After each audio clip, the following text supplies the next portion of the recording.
மாதம்பட்டி ரங்கராஜ் தான் Joy கிறிஸ்டிலாவோட husband and Joy கிறிஸ்டிலாவுக்கு பிறந்த குழந்தைக்கு மாதம்பட்டி ரங்கராஜ் தான் அப்பான்னு சொல்லிட்டு இன்னைக்கு கன்ஃபார்ம் ஆயிருக்கு.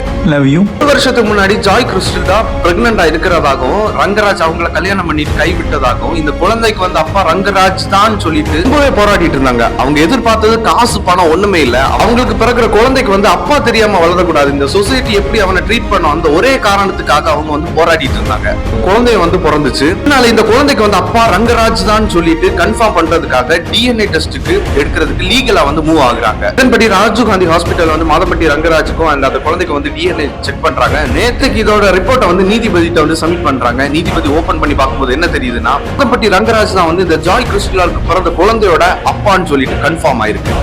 Love you. மாதம்பட்டி ரங்கராஜ் சைடும் தப்பு இருக்குது, ஜாய் கிறிஸ்டிலாவுக்கும் தப்பு இருக்குது. ஆனா மாதம்பட்டி ரங்கராஜுக்கு ஆல்ரெடி கல்யாணம் ஆகி 2 பிள்ளைங்க இருக்காங்க. சோ அவர் அந்த ஒய்ஃபுக்கே துரோகம் பண்ணிட்டு அந்த டைம்ல இந்த ஒரு விஷயத்தை வந்து பண்ணிருக்காரு. இந்த ஜாய் கிறிஸ்டிலாலையும் ஏமாத்த இதுக்கு ட்ரை பண்ணிருக்காரு. குழந்தை பிறந்த அப்புறம் அது தன்னோட குழந்தைன்னு அவருக்கு தெரிஞ்ச அப்புறமும் இது நான் லீகலா வந்து பாத்துக்கலாம், இது என்னோட குழந்தை இல்லைன்னு சொல்லிட்டு அவர் வந்து லீகலா மூவ் ஆயிட்டு இருந்தாரு. பட் இன்னைக்கு வந்து அவர் தான் அப்பான்னு சொல்லிட்டு கன்ஃபார்ம் ஆயிருக்கு. நம்மளை சுத்தி நடக்கிற விஷயங்கள் மிஸ் ஆகாம தெரிஞ்சுக்கணும்னா என்ன ஃபாலோ பண்ணிருக்கோம்.